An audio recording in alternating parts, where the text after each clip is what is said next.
Hello students, a very good morning to all of you. This is Dinesh Mehbubani. Welcome to the video lecture series of numerical methods in chemical engineering. We have started unit number 3, that is solution of system of linear equations. We have already completed two methods, Gauss elimination method and Gauss elimination method with partial pivoting.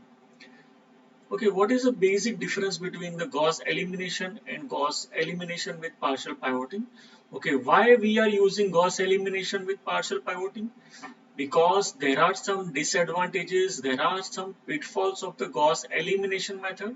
Okay, to overcome that pitfalls, we are using Gauss elimination with partial pivoting. Okay, so in that what we are doing, we are selecting two pivots, pivot 1 and pivot 2, and after selecting the two pivots, okay, we are making the below two elements as 0. We are converting the augmented matrix into upper triangular form, and then after we are solving and we are using back substitution to find the solution of the required equations. Fine.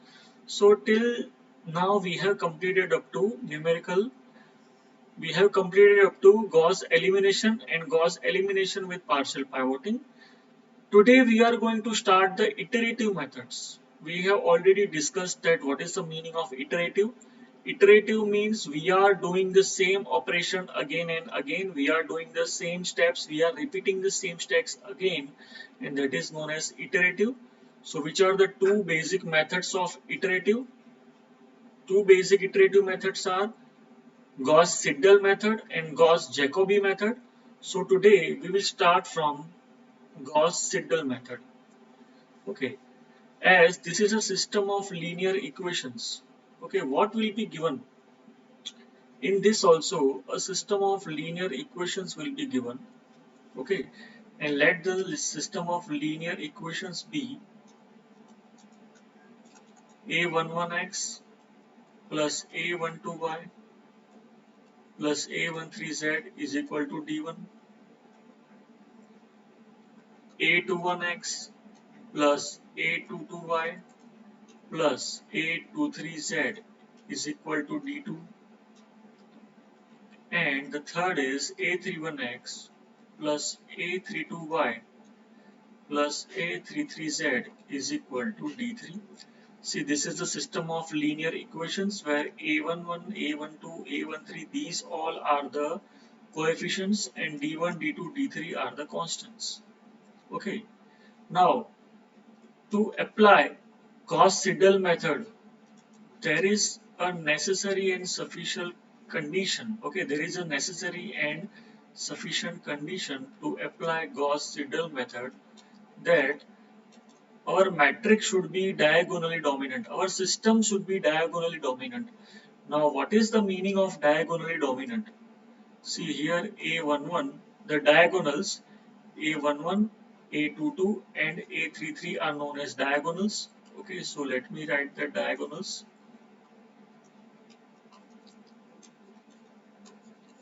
They must follow this condition, right? A11 should be greater than the sum of A12 plus A13. A22 should be greater than the sum of the two elements of the same row, A21 plus A23. And the third is A33 should be greater than A32. A31 we can write here, A31 plus A32.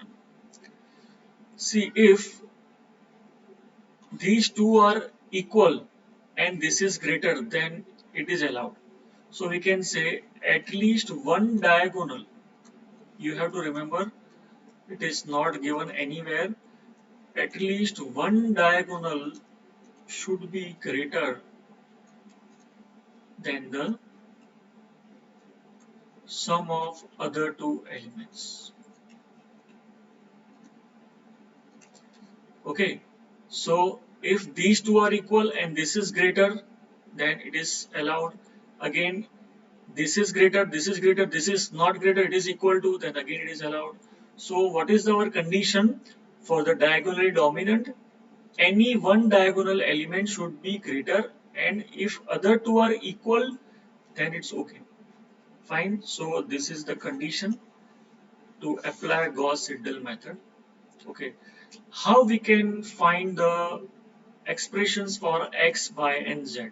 See, from equation number 1, we have to derive x. From equation number 2, we have to derive y. And from equation number 3, we have to derive z. Okay.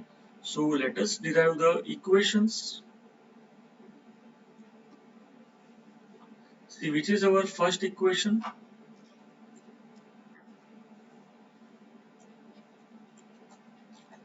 A11x plus A12y plus A13z is equal to D1.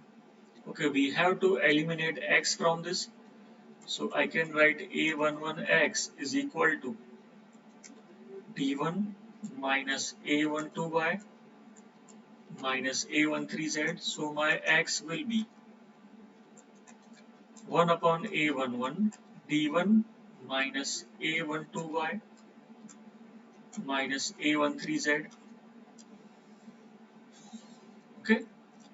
Now from equation number 2 we have to find the expression for y. Okay. So I can write y like this: 1 upon A22 d2 minus a21x minus a22y. Okay. Similarly, I can find z. So 1 upon a33 d3 minus a31x minus a32y. See, these are the three equations, okay, of x, y, and z. Now, if we want to apply Gauss-Seidel method, then there are some changes. There are some changes in the sense. See, let us write the steps. If initially x0, y0, and z0 are given, and we have to find the equation for the first iteration. How we can find first iteration? For first iteration, the initial values will be given x0, y0, z0, and we have to find x1, y1, and z1. What is the formula for finding x? See, x can be found by 1 upon a11 d1 minus a12y minus a13z. See, here we have to take the two initial values y0 and z0. Okay, but in case of y1, let us write the formula y1. y1 is equal to 1 upon a22 d2 minus a21x minus a23z is there. Okay, but here which value we have to take? See, we have to take the latest value. We have to take the new value of x. See, in the same iteration, the initial value of x was x0, but we have found the new value of x as x1. So in place of x0, we have to take x1 here. Okay. So in the same iteration, we are using the latest value of x. Okay. And which is the value of z we are having? Value of z is z0. So I am writing here z0. Okay. Similarly, for z 1 upon a33, this is my basic formula. Here x will come and here y will come, but which x and y we have to take here? See, we have to take the latest values of x and y. So we are taking here x1, y1, not x0, y0, z0. Okay, x0, y0, z0 is placed in only the first value of x, that is x1. Okay, as soon as we get the new value, we are replacing the old value by the new value. Okay, so replacing the old value by new value. Okay, this process is known as successive replacement. Okay, this process is known as what? Successive replacement, and successive replacement is only used in Gauss-Seidel method, not Gauss-Jacobi method. So Gauss-Seidel method is faster than the Gauss-Jacobi method. Why? Because we are using Gauss successive replacement in Gauss-Seidel method, right? What is the meaning of successive replacement? We are replacing the old value by the new value in the same iteration. So this is the formula for first iteration. Similarly, if you want to find for the second iteration, then x2, y2, z2. Here in place of y0, z0, you have to take y1, z1. Here also you have to take x2 because we will be obtaining x2 in the same iteration.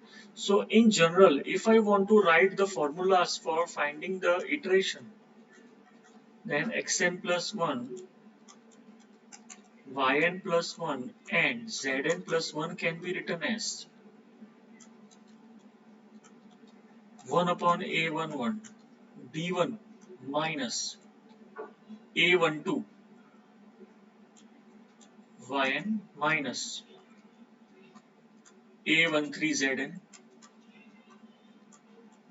1 upon a22 d2 minus a21, and the new value we have to take xn plus 1 minus a23. Yes, z will come, but the old value because we are not having the new value. Okay, similarly, here we can write 1 upon a33 d3 minus a31 xn plus 1 minus a32 yn plus 1. See, here we are taking old value, here new value, and here again new value. So as soon as we get the new value, we are replacing the old value by new value. So this is known as successive replacement, and these are the three general formulas to apply and to find the solution of a system of linear equation using Gauss-Seidel method. And we have to continuously do these steps again and again until we get the exact solution. So this is known as iterative method. Fine.